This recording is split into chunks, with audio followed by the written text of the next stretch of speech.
Gracias y paz, amados hermanos. Buenos días. Que el Señor bendiga nuevamente cada una de sus vidas. Bienvenidos, amadas vidas, amados hermanos, amados amigos conocidos para disfrutar de un nuevo tiempo devocional. Soy Juan Carlos Barahona González y en esta oportunidad, amados hermanos, prestemos atención. Este tema es muy importante. Debemos estar muy atentos a lo que el Señor nos va a enseñar hoy por medio de su palabra. El tiempo devocional de esta mañana va a llevar como título La sangre de Cristo. La sangre de Cristo. Me gustaría de verdad de todo corazón que estemos muy atentos. Y para comenzar este tiempo devocional vamos a leer un versículo que se encuentra en el Nuevo Testamento, en una de las cartas del apóstol Juan. Primera de Juan, capítulo 1, versículo 7, dice el Señor lo siguiente: pero si andamos en luz, como Él está en luz, tenemos comunión unos con otros, y la sangre de Jesucristo nos limpia de todo pecado. Prestemos atención a esta frase. Y la sangre de Jesucristo, su Hijo, nos limpia de todo pecado. Eso dice el texto. Y nuestro hermano el pastor Charles Haddon Spurgeon tiene una enseñanza para nosotros. Prestemos suma atención. Limpia, dice el texto. No dice limpiará. El texto dice limpia. Hay multitudes que piensan que el obtener perdón es un asunto para el día de la muerte. Oh, cuán infinitamente mejor es tener limpieza ahora que depender de la simple posibilidad de obtener perdón cuando muera. Algunos piensan que un sentido de perdón solo se puede obtener después de muchos años de experiencia cristiana. No obstante, prestemos atención, hermanos, no obstante, el perdón de pecados es algo actual, un privilegio para hoy, un gozo para esta misma hora. El pecador es completamente perdonado en el mismo momento en que se arrepiente de sus pecados y confía en Jesús. El texto que está escrito en tiempo presente indica también continuidad o continuación. Ayer decía limpia, hoy dice limpia y mañana dirá limpia, porque la sangre de Jesucristo te limpia de todo pecado. Y siempre será así contigo, cristiano, hasta que cruces el río. Cada momento puedes acercarte a esta fuente, pues ella limpia aún. Advierte además la perfección de esta limpieza. La sangre de Jesucristo, su Hijo, nos limpia de todo pecado. No solo de pecado, sino de todo pecado. Así que, amado lector, no puede describirte la gran dulzura de esta palabra, pero ruego a Dios que el Espíritu Santo te la haga gustar. Muchos son nuestros pecados contra Dios, ya sea grande o pequeña la cuenta. El mismo pago puede cancelarse completamente. La sangre de Jesús es un pago tan bendito y divino para las transgresiones del blasfemo Pedro como para los defectos del amoroso Juan. Nuestras iniquidades han desaparecido todas de una vez y para siempre. Han desaparecido todas, reitero, para siempre. Bendita perfección. Qué agradable tema para seguir pensando el día de hoy a lo largo del día. De los pecados contra Dios, de los pecados contra sus justas leyes, de los pecados contra su amor y su sangre, de los pecados contra su nombre y su causa, de los pecados inmensos como el mar, de todos ellos me limpia el Señor y lo hace con su sangre. Es lo que nos dice en esta mañana nuestro hermano, el pastor Charles Haddon Spurgeon. Y por supuesto, amados hermanos, me gustaría que recibamos esta palabra como de parte del Espíritu Santo. Y me gustaría que prestemos atención, porque la Biblia habla muchísimo acerca de la sangre del Señor Jesucristo, de cómo para nosotros los cristianos es importante entender y conocer qué dice la Biblia acerca de la sangre del Señor Jesucristo. Voy a dar lectura a un capítulo que se encuentra en el libro de los Hebreos. Es un poco larga la lectura, pero es muy rica, así que debemos prestar muchísima atención. Entonces dice la palabra del Señor en Hebreos capítulo 9, dice lo siguiente: ahora bien, aún en el primer pacto había ordenanzas de culto y un santuario terrenal, porque el tabernáculo estaba dispuesto así. Este es el tabernáculo que Dios le dijo a Moisés que construyese en el desierto. Y dice, en la primera parte llamada el lugar santo estaban el candelabro, la mesa y los panes de la proposición.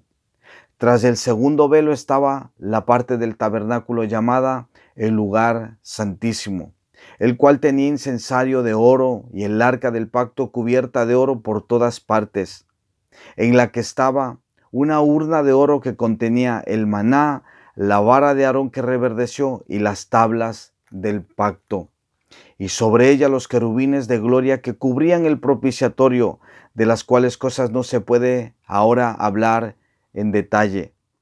Y así dispuestas estas cosas en la primera parte del tabernáculo, entran los sacerdotes a estas partes, prestemos muchísima atención, entran los sacerdotes continuamente para cumplir los oficios del culto, es decir, para presentar todos los sacrificios que demandaba el Señor.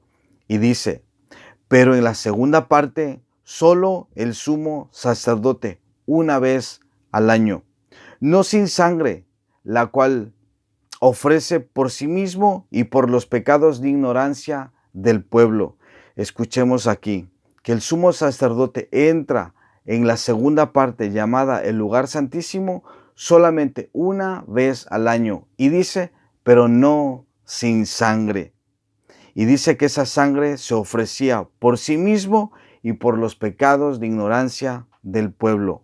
Dando el Espíritu Santo a entender, dice con esto, que aún no se había manifestado el camino al lugar santísimo, entre tanto que la primera parte del tabernáculo estuviese en pie, lo cual es símbolo para el tiempo presente, según el cual se presentan ofrendas y sacrificios que no pueden hacer perfecto en cuanto a la conciencia al que practica ese culto, ya que consiste solo en comidas y bebidas y diversas abluciones, es decir, derramamientos de líquidos, son esta palabra abluciones, dice, y ordenanzas acerca de la carne, impuestas hasta el tiempo, dice, de reformar las cosas. Pero estando ya presente Cristo, sumo sacerdote de los bienes venideros, por el más amplio y más perfecto tabernáculo, no hecho de manos, es decir, no de esta creación, y no por la sangre de machos cabríos, ni de becerros, sino por su propia sangre, amados hermanos. Hablando acerca de nuestro Señor Jesucristo se dice esto, sino dice por su propia sangre entró una vez para siempre en el lugar santísimo, habiendo obtenido, amados hermanos, eterna redención. Esta palabra redención del original apolutrosis, que significa rescate, es decir, nuestro Señor Jesucristo obtuvo eterno rescate. Porque si la sangre de los toros y de los machos cabríos y las cenizas de la becerra rociadas a los inmundos santifican para la purificación de la carne, cuánto más la sangre de Cristo, el cual mediante el Espíritu eterno se ofreció a sí mismo sin mancha a Dios, dice, limpiará vuestras conciencias de obras muertas para que sirváis al Dios vivo. Así que, por eso, Jesucristo es mediador de un nuevo pacto, para que interviniendo muerte para la remisión, esta palabra remisión, apesis en el original, que significa libertad, liberación, perdón, dice, para la remisión de las transgresiones que había bajo el primer pacto, los llamados reciban la promesa de la herencia eterna, porque donde hay testamento es necesario que intervenga muerte del testador, porque el testamento con la muerte se confirma, pues no es válido entre tanto que el testador vive. de donde ni aun el primer pacto fue instituido sin sangre. Porque habiendo anunciado Moisés todos los mandamientos de la ley a todo el pueblo, tomó la sangre de los becerros y de los machos cabríos con agua, lana escarlata e hisopo, y roció el mismo el libro y también a todo el pueblo, diciendo: esta es la sangre del pacto que Dios os ha mandado. Y además de esto, roció también con la sangre el tabernáculo y todos los vasos del ministerio. Y casi todo es purificado según la ley con sangre. Y sin derramamiento de sangre no hay remisión, es decir, perdón de pecados. Sin derramamiento de sangre no hay limpieza de pecados. Fue pues necesario que las figuras de las cosas celestiales fuesen purificadas así, pero las cosas celestiales mismas, con mejores sacrificios que estos. Porque no entró Cristo en el santuario hecho de mano, figura del verdadero, sino que Jesucristo entró en el cielo mismo para presentarse ahora por nosotros ante Dios, y no para ofrecerse muchas veces, como entra el sumo sacerdote en el lugar santísimo, cada año con sangre ajena. De otra manera, dice, le hubiera sido necesario padecer muchas veces desde el principio del mundo. Pero ahora, amadas vidas, amada iglesia, cristianos, escuchemos, pero ahora, en la consumación de los siglos, se presentó una vez, amadas vidas, una vez para siempre, por el sacrificio de sí mismo para quitar de en medio el pecado. Y de la manera que está establecido para los hombres, que mueran una sola vez y después de esto el juicio, así también Cristo fue ofrecido una sola vez para llevar los pecados de muchos, es decir, de gente de todo pueblo, de toda lengua, de toda tribu y de toda nación, que iban a arrepentirse de sus pecados y creer en Jesucristo. El Señor Jesucristo vino a quitar el pecado de los escogidos de Dios y dice: y aparecerá por segunda vez sin relación con el pecado para salvar a los que le esperan, amados hermanos. Por eso nosotros debemos conocer la importancia de la sangre de nuestro Señor Jesucristo. Sin sangre, como hemos leído, amados hermanos, no hay remisión de pecados. De ahí que nosotros, cuando leemos la historia del sacrificio de nuestro Señor Jesucristo en una cruz, no leemos solamente que Él fue crucificado en una cruz y ya está. No, no, no. Dice, amados hermanos, que el Señor Jesucristo fue crucificado en una cruz y que toda su sangre la derramó. Ya que, como hemos leído, sin derramamiento de sangre no hay remisión. Es decir, no hay perdón, no hay liberación, no hay nada que quite nuestro pecado, sino solamente la sangre preciosa del Señor Jesucristo, aquella que fue derramada una sola vez y para siempre. Amadas vidas, es por eso que nosotros ya no tenemos que, empezar a intentar hacer sacrificios u otras cosas intentando ganarnos el favor de Dios. Nuestro Señor Jesucristo lo hizo todo en una cruz. Y si algo nosotros hoy hacemos es por gratitud. No nos movemos nosotros haciendo cosas para ganarnos el favor de Dios. No, es a la inversa. Nosotros ahora nos movemos haciendo buenas obras porque ya hemos obtenido el favor de Dios. Nosotros hemos sido llamados por Dios, rescatados por gracia para caminar en todas aquellas buenas obras que Dios preparó de antemano para que nosotros, sus hijos, los cristianos, su iglesia, caminásemos en ellas. Amadas vidas, amados hermanos, cristianos, reflexionemos en estas gloriosas verdades que el Señor ha traído hoy a nuestros corazones por medio de su preciosa y bendita palabra.